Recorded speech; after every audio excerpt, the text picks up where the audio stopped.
And coming up in this episode, I went back to nursing.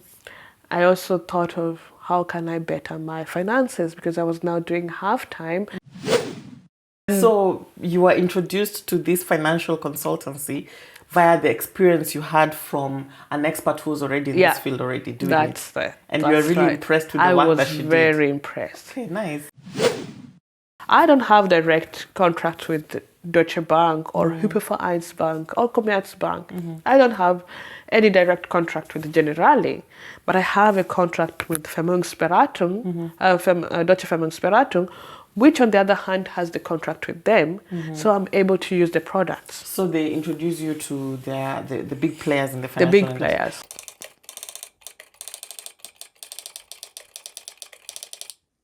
This is the real life experiences of immigrants in the diaspora. Welcome to the BO podcast. And I am your host, Becky Onyango. And today we have a very special guest who is going to share the experience living abroad. Stay tuned. Hi everyone, and welcome back to another episode of the BO podcast. I am your host, Becky Onyango, and thank you so much for tuning in for today's episode. So we have our very special guest today with us, and this is Edith, and she's just going to take us through her journey of coming all the way from Kenya to Germany and being a financial consultant and opening her own business in Germany. So hopefully we can learn one or two things and be enlightened on what kind of opportunities there are. So thank you so much for joining us. You're welcome. Yeah? You're welcome. So let's just quickly start off. Maybe you can tell us a little bit about your background, where you come from, and then how you got the piece of information to come to Germany. And then now we can move from there. So I'm coming from Kenya, Nairobi. And so many years back, a neighbor of ours who was working at the Goethe Institute came to us and told my mama about this AuPair project. So on the AuPair project, actually it was my sister being requested to do the AuPair project, but she's not she wasn't so much into children and said, no, that's not mine. So what does the AuPair project entail generally? So project AuPair is like you come into a family with their children and you help take care of their children. They help teach you more about the culture and the language. And as you give them your service, you get some chance to learn the German culture and German language and have some small pocket money. So it's a little bit of cultural exchange program. I would say that. That's very nice. So when my mom looked at her daughters and said, I think the one who's better with the kids is Edith, give her a chance. I went through the classes and came in 2011 to Germany. So I've been so many years here now. And coming here, I realized, coming here, the funniest thing I said, I'm beginning afresh. I'm beginning a new life. And I realized that was a statement that really helped me move on and make a good begin. Because years down the line, I've realized, yes, I've built my home here. I've built my small paradise, I would say that. And your identity really reflects with the culture here. I accepted the culture, although some things are still to learn. But I said, I'm ready to learn. And that's the fact that you're open to it is the most important thing, because I think one of the biggest problems that a lot of Africans that have come across who still have a problem with adjusting, their mind is still back at home. They're really not open to, the culture, to learn and integrate into it. So that was a good move in your end. That was just preparing yourself psychologically for what was ahead. And in fact, the reason why I learned German is that I wanted to communicate. I remember in my au pair family, the daughter was in the youth program and should take me along, but I couldn't communicate that much. And I was like, no, I want to sing along. I want to talk with people. And therefore, I'm learning the language. So the process began with the learning of the language. So I requested to go for the Deutsch course, which my family supported me, my host family. Also, your host family was very supportive in taking you to the language school. Allowed, and that's alone, someone allowing you to do that and also giving you the time to do that. I was a little bit I would like to do more and more. Yeah. And by the time I was finishing the au pair time, I had done my B2 exams. So I did my social year in another town where I'm living right now. That's the Hildesheim. So came in, did my social year. After my social year, I did my nursing school. So you started off with nursing? I started off with nursing. Okay, so what exactly happens after your au pair? Because normally the au pair project, program rather, goes for 1 year. It's a period of 1 year. Yeah. Then after that 1 year, ideally you're supposed to go back home. Yeah. Okay, so in this case, you decided to go for a social year? Social year. That, thank my family, my au pair family was impressed with my job.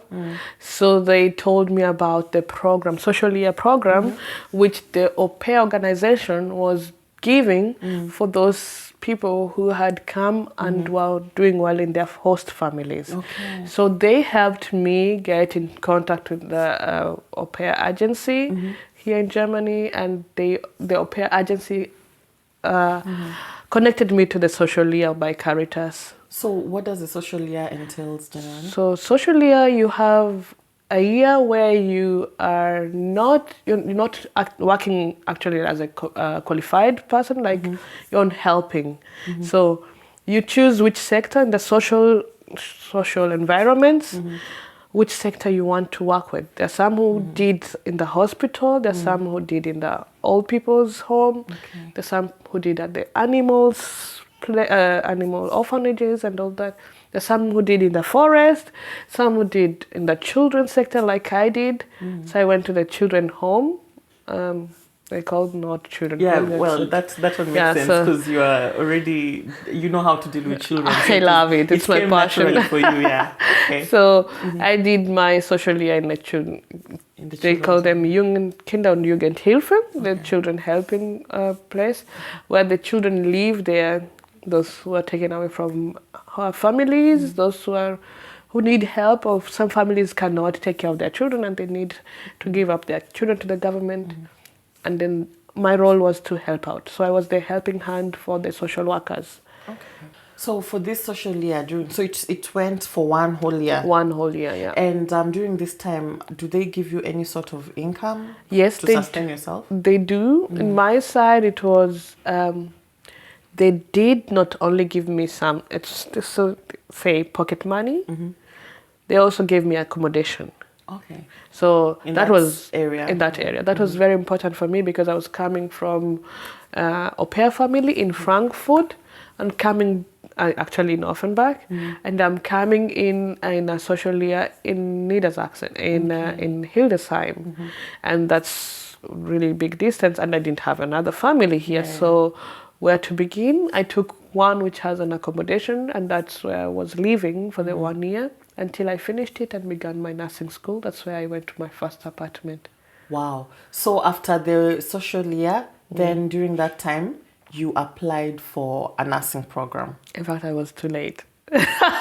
What do you mean you were too late? I was too late. By the time I made my decision to go for the nursing, I think it was end of the application. It was in July, August.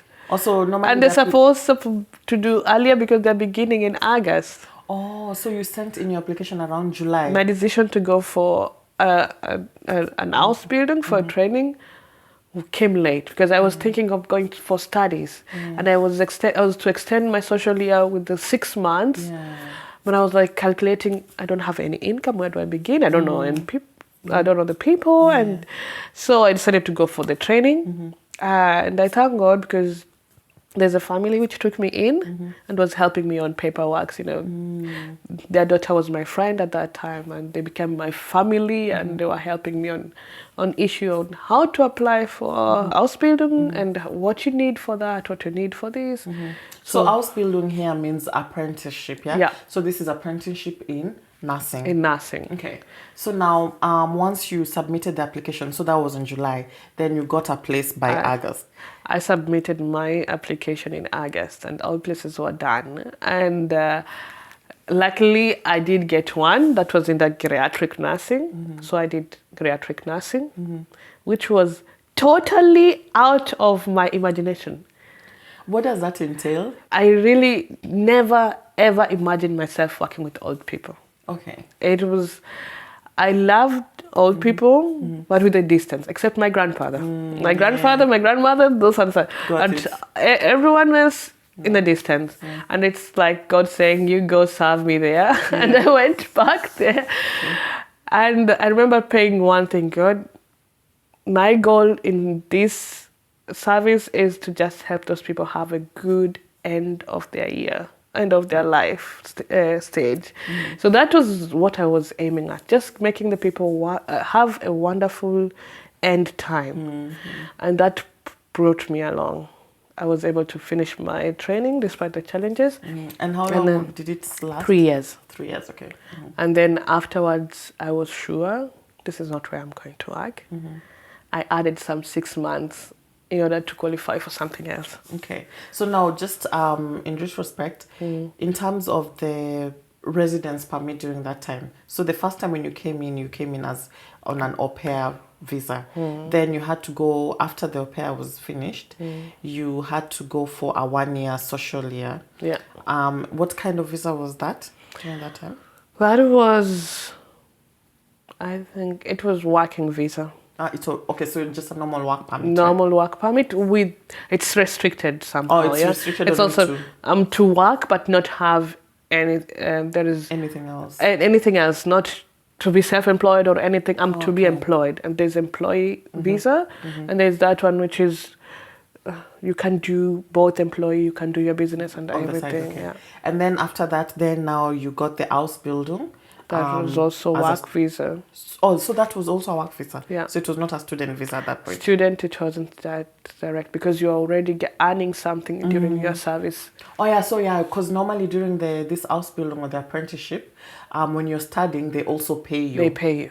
Okay. And that was the aim I had in order to have some money and have something to begin from. And at that time, you used to earn around? The first year, I think it was 850 or 900. I'm not so sure anymore. But the second year was 1,000 and something, and then 1,000 could be. I'm not so sure. I can't remember the details. But every time it was increasing. Okay. The third year was more, could have been 1,200. Yeah. Okay. So on a range between 900 to 1,200 or 300 within the 3 years. Okay. So, and then upon graduation, you get an automatic placement. You look for. You look for a place. Oh, so it's just like looking for your own job. You look now for your own job. Okay. You're finished, now you're looking for where you want to work. Yeah.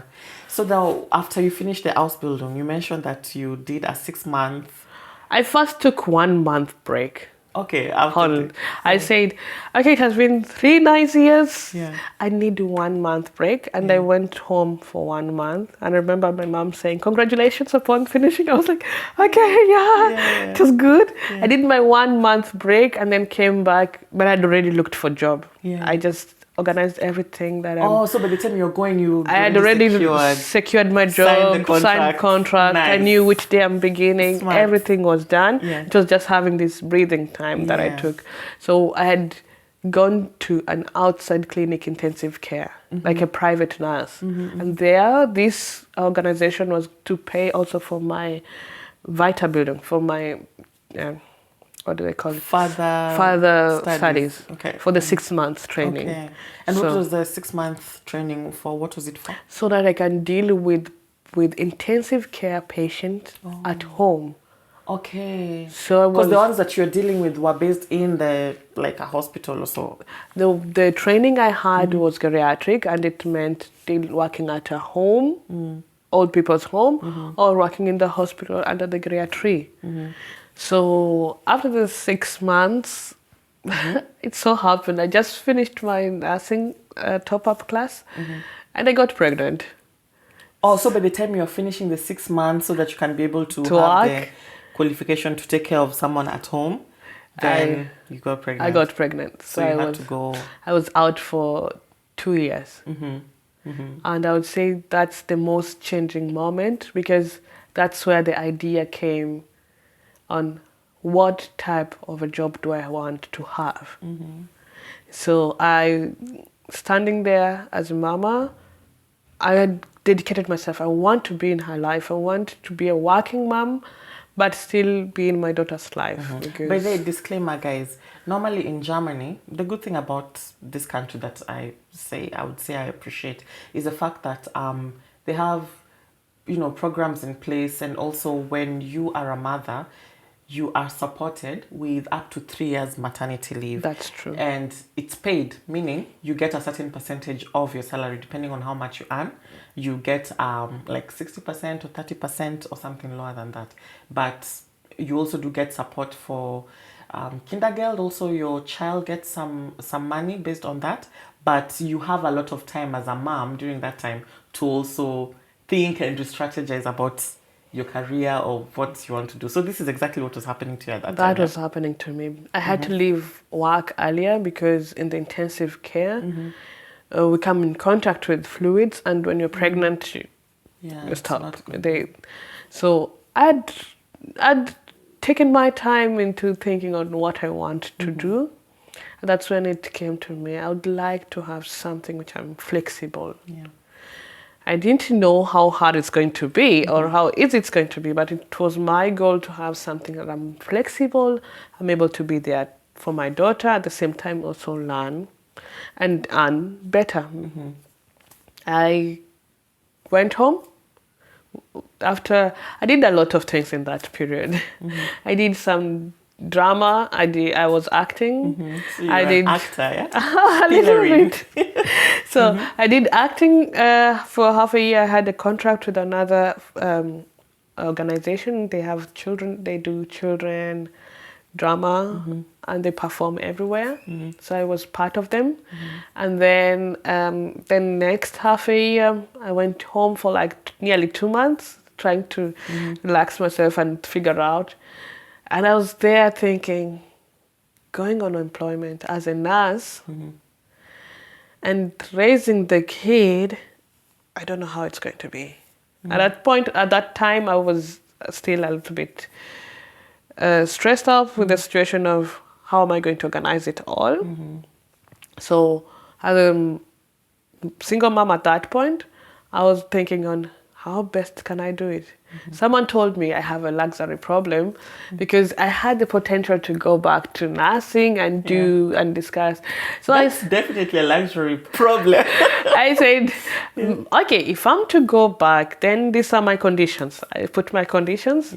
That I usually say, if you want something, talk about it. You don't know who's going to give it to you. Share.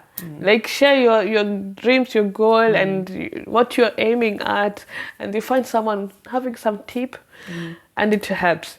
So I say my condition is this. I looked at the normal working. I would have gone back to homes or in the hospital, but I didn't want shift. Like today morning, tomorrow afternoon.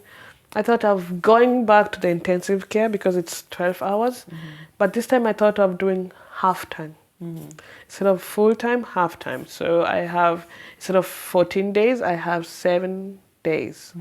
15 days, 8 days in a month. They were not just slight, but I knew I want someone who's going to give me these 8 days and someone who's going to make sure I don't have night duties, I have day duties. I'm working also around my home. So you're very specific about... I was specific about what I wanted because that's the only way I would...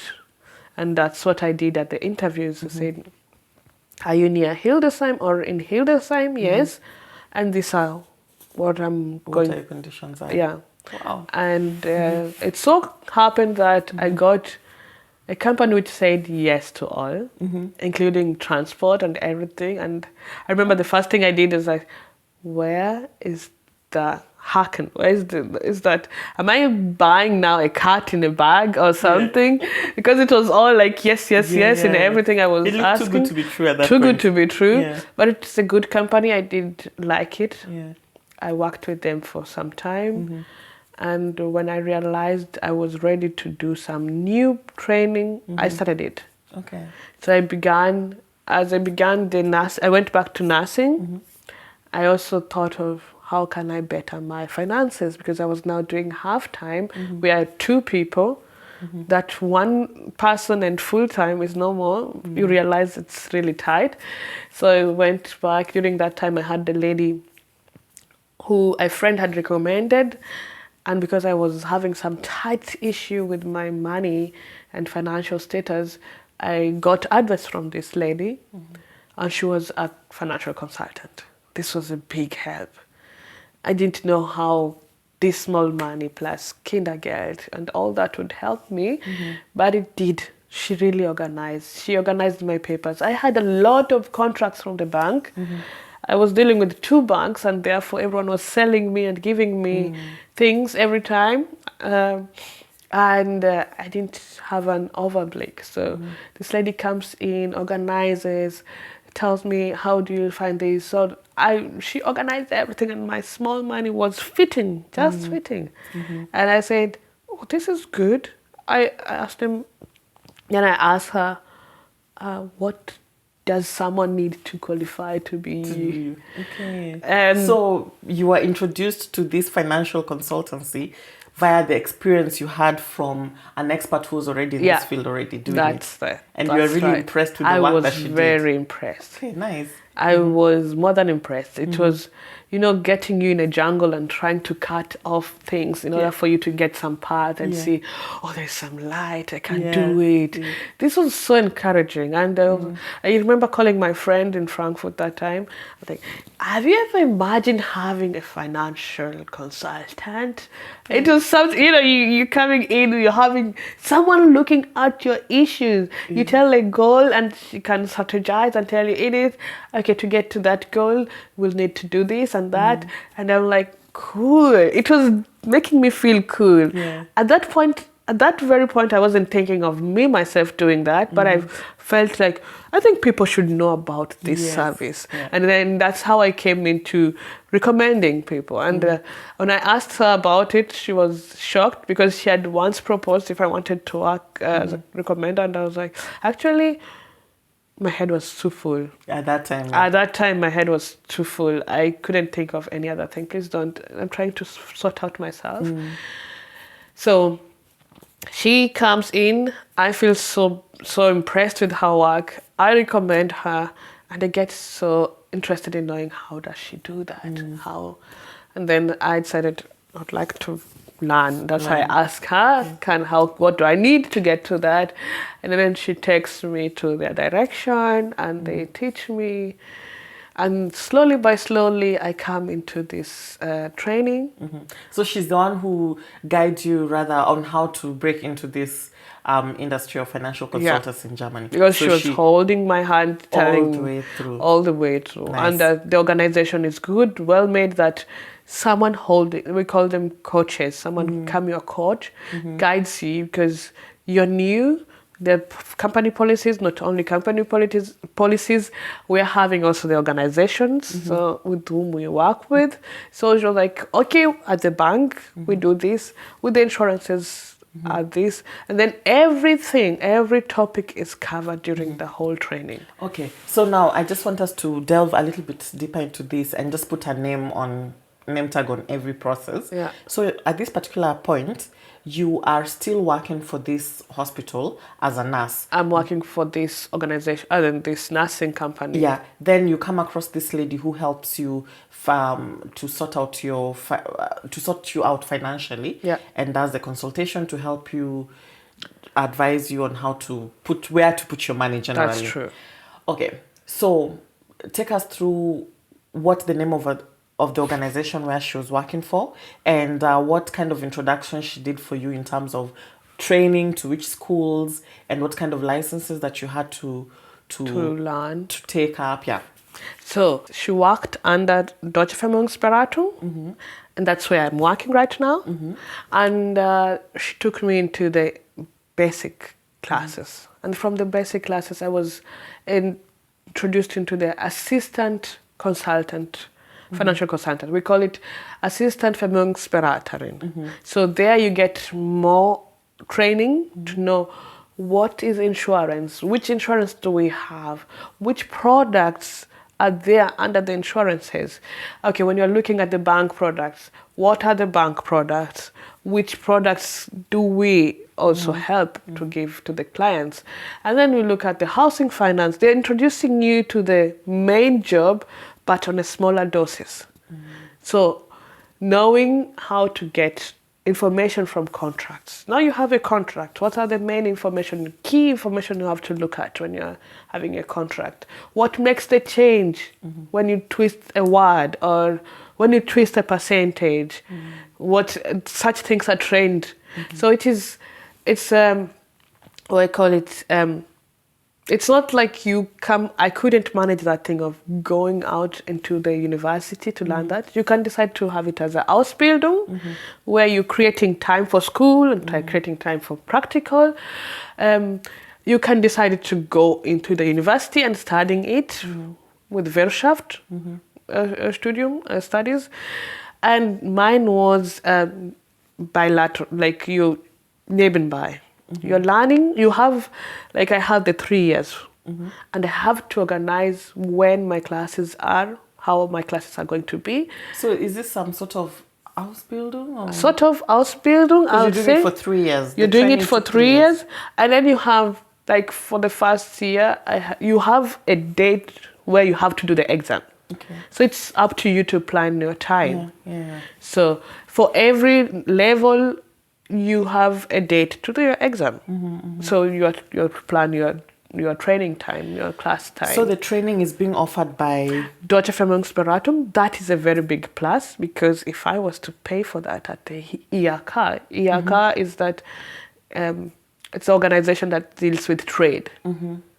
So main certifications come from the IHK.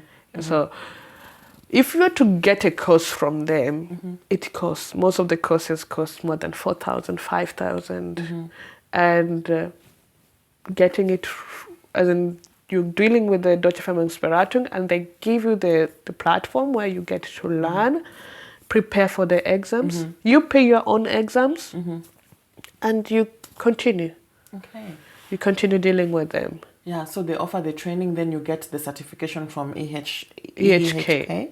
And basically it takes up to around 3 months. And then as you're training with them, then they also do expose you to the real life situations where you're handling clients.